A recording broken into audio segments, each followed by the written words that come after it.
In today's video, I'm going to teach you Microsoft SharePoint on how to move and copy files.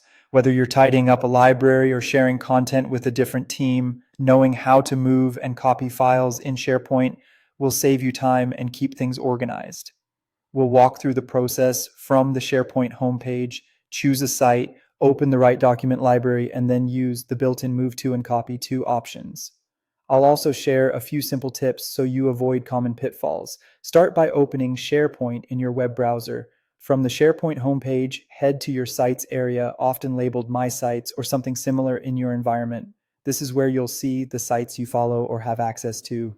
Choose the site that contains the file or folder you want to relocate. Once you're on the site, open its Documents library.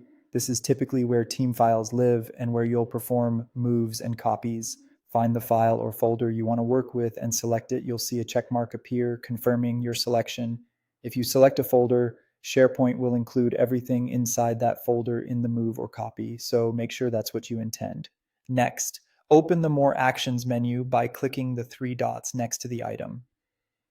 In that menu, choose either Move To or Copy To. Here's the key difference. Move To relocates the item and removes it from its original spot, while Copy To creates a duplicate and leaves the original in place.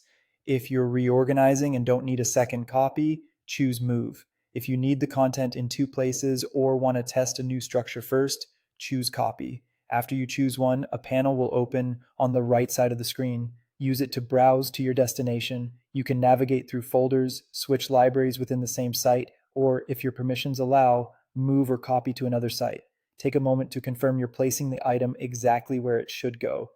This helps you avoid duplicates and keeps links and references clean. When you're ready, confirm by selecting the button that says Move Here or Copy Here. You'll see a brief progress indicator.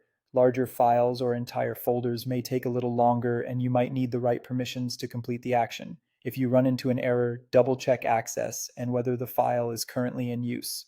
That's it. By selecting the item, opening the three-dot menu, choosing Move To or Copy To, and confirming the destination, you can quickly and safely reorganize your SharePoint content.